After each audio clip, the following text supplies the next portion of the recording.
GG everybody, and welcome to another episode of GGRC. I'm ArrrCee, and this is my top 10 honorable mentions in 2017. Now, I don't want you to think that any of these games are actually ranked in any kind of order. They're not going from 10 to 1 or anything like that.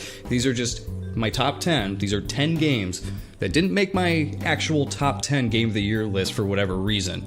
Now, these are games I still like. These are games that I would recommend you check out. These are games that I think that you would enjoy. But for whatever reason, and I'll get into that during the list here, they just did not make my top 10.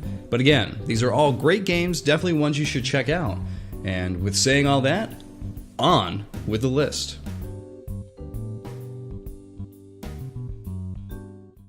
I'm sure many of you watching this are shocked to see that Cuphead didn't reach my top 10 games of 2017.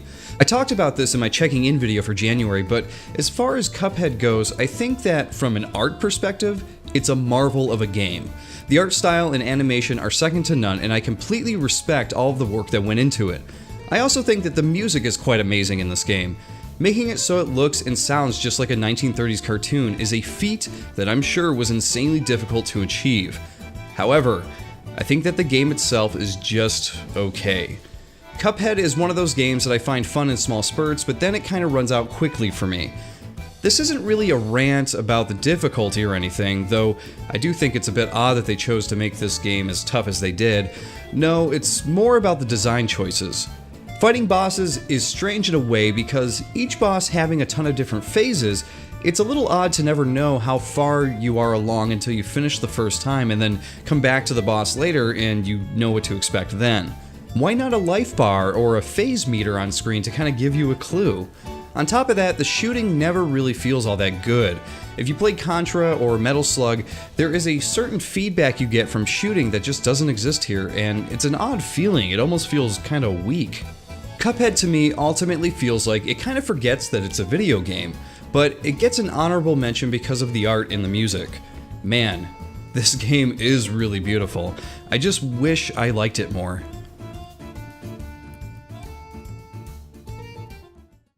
Flint Hook was a game that I played very late in the year.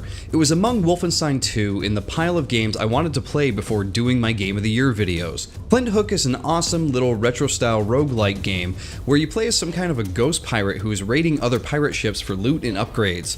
Every round you play will be randomly generated and every death is permanent.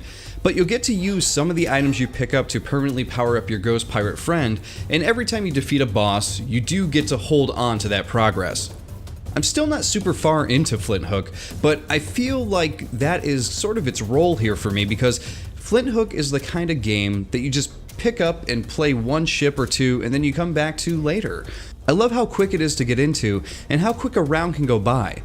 Of course, like any roguelike game, if you're doing well, you may be here a while, but that ultimately just makes you feel better about your skill.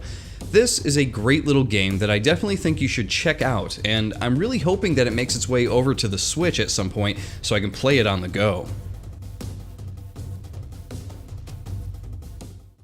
Golf Story was a game that completely caught me off guard in 2017. It was a great experience because I feel like with most games I play nowadays, I end up hearing or reading all about them and how good or bad they are before I even get to them. However, with Golf Story, I had the privilege of enjoying it firsthand, and then finally starting to see some of the positive buzz roll in after doing so. Golf Story is a game that is a third-party indie game that is only available on the Switch. You don't really see that every day. You play as a guy who is trying to fulfill his dreams of becoming a great golfer. He played as a kid but stopped for certain reasons, so he returns to the green after a long absence and tries to rekindle the fire he has for the game. Golf Story is straight up old school 2D NES style golf, with a power meter and everything. It takes a little getting used to, reading the wind and how much power you actually need to use to get the ball to where you want it, but that's with any golf game really, and this one happens to be a lot of fun. But not only is it fun, the story you follow along with is littered with humor, there's fun dialogue, and unique silly missions that your friends will send you on. Golf Story is definitely one that you will want to check out. Hey Pikmin, or Hey Pikmin was a game I was looking forward to since Nintendo announced it, because I thought the idea of a 2D Pikmin game on the 3DS was a brilliant idea. For the most part, this game works really well, but you can tell that it's sort of a watered down Pikmin experience. I mean, if you haven't played Pikmin before, I think that you will really enjoy this game, but for those of us who know how hardcore and interesting the 3D Pikmin games can be, at times this feels a little lacking. That's not to say I didn't like it, I actually liked it enough to finish it, and the game does start to pick up towards the end. Hey Pikmin's biggest flaw is that it's merely a good game rather than being a great game. Little Nightmares was a game that I was interested in from the start. When I first saw the game, it reminded me of Limbo, and I'm a big fan of that 2D platformer. However, Little Nightmares seemed to be more creepy, and after playing it, I can confirm it is a much creepier game. So here's the thing though. Little Nightmares has a lot of good going for it. It's creepy, it's pretty, it's got some truly disturbing things in it, and at times it can be pretty tense. The main thing that was holding me back from including it on my top 10 was the fact that it doesn't really explain itself at all. It uses visual storytelling for the most part, and while it shows some great environment pieces and has some crazy events happen along the way, I'm not sure about a lot of the goings-ons in it. I'm not quite sure who I am besides some random kid in a raincoat. I don't know who these people are that are trying to eat me. I don't know who the person is who's orchestrating all this scary stuff and, why they're doing it. You'd expect to get some answers from the DLC that came out afterwards too, but if anything, it just raises more questions. Play Little Nightmares if you're looking for a super weird and creepy experience, but if you're looking for explanations to go with it, you'll probably have to make up your own, I guess. Mario + Rabbids Kingdom Battle was so close to being in my top 10, but I had to leave it off because I didn't actually finish it. I left off somewhere towards the end of the second world and haven't returned. The game started to get pretty difficult, and I heard from there it just starts to get even more difficult, so I kinda drifted over to other games afterwards. Though I will say, I played this game for about a week and had an absolute ball with it. The Rabbids are funny, the interactions are hilarious, the world is beautiful, the gameplay is outstanding, and for those hardcore XCOM fans out there, there's probably enough turn-based challenge here to keep you occupied. I do plan to return to it at some point, hopefully sooner than later, but regardless, this game turned out way better than it had any right to be for the weird crossover that it is. Now, I have an odd relationship with Monster Hunter in that I have kind of gotten into the series before, but not really. It's one of those series I keep trying to see if it'll grow on me, and it never really seems to. However, with the announcement of Monster Hunter Stories, I was excited because I thought, maybe this will be the game to help me segue into Monster Hunter finally.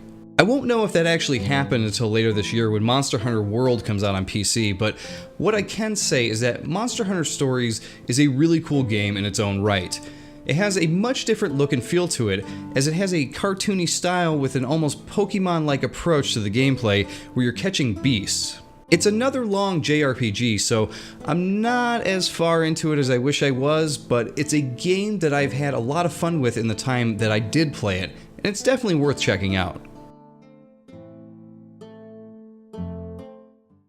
Nex Machina is very simple in its approach, but really kills it in the execution. The game is basically just an old school style arcade shooter. It's one of those games you load up, and less than an hour later, you're through the main campaign of it. However, after that, there are challenges, harder difficulties, and score attacks to participate in.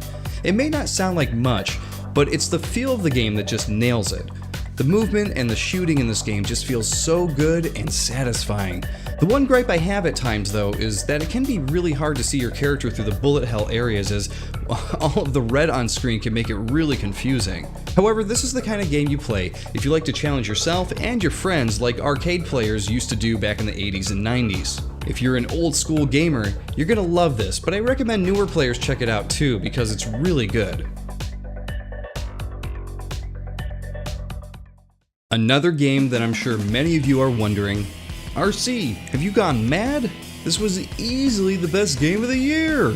Well, In a sense, I can see what you're all saying.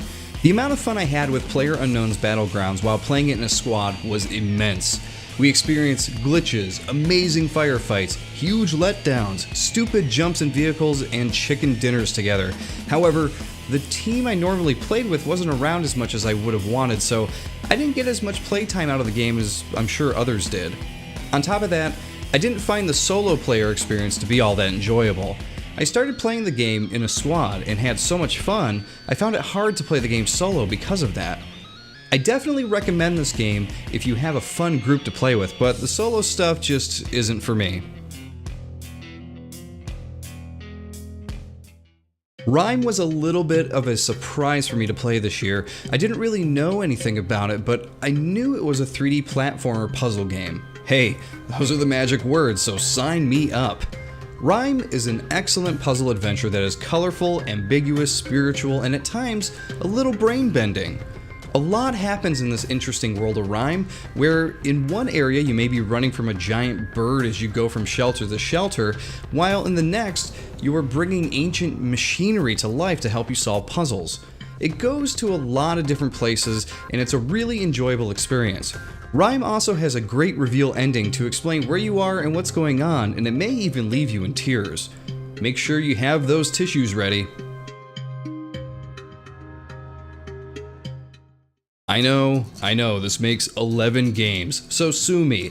I had to include all of these games, and especially this one, Xenoblade Chronicles 2. It's not every day that I find myself actually wanting to play a JRPG, but here we are. I am still trying to find the time to get back to this game because I just haven't sunk enough hours into it to fully satisfy myself. However, with the time I have put in, I feel confident in saying that I really like it. The MMO fighting isn't going to be for everyone, and the anime art style will definitely put some people off, but I can honestly say neither of these things bother me.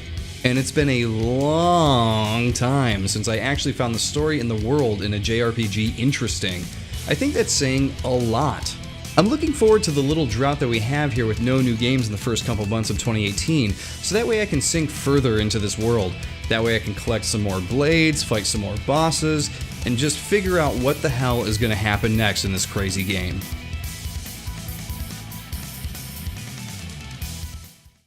Well, there you go, everybody. There is my top 10 honorable mentions in 2017. Now, I bet you didn't think that PlayerUnknown Battlegrounds would not be in my top 10. That seems to be the game that has taken everybody by storm. And you know what?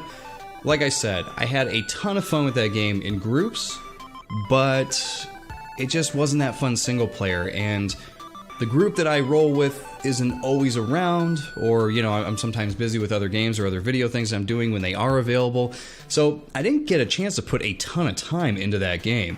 So that's why I didn't make top 10. Another one that you might be surprised about that didn't make the top 10 was Cuphead, because I know that is basically everybody's indie darling from 2017, and while I think it is a absolutely beautiful game, I just can't get behind the gameplay as much as everybody else. I think it's cool. I think it's fun. I actually enjoy it.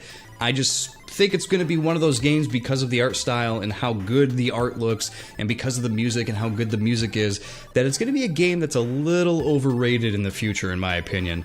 But besides that, I think this is still like a great crop of games that you should check out regardless. So there you go, everybody. Those are my honorable mentions for 2017. I got a few other videos if you haven't seen them already. I got my Game of the Year video, which features my top 10 games of 2017. And I also have my Games I Wanted to Play list of 2017. So I actually got a name for the video. The Games I Wanted to Play in 2017. Just didn't have time or whatever the reason was. Didn't get to them, but there you go, everybody. GG, and I'll see you all next time.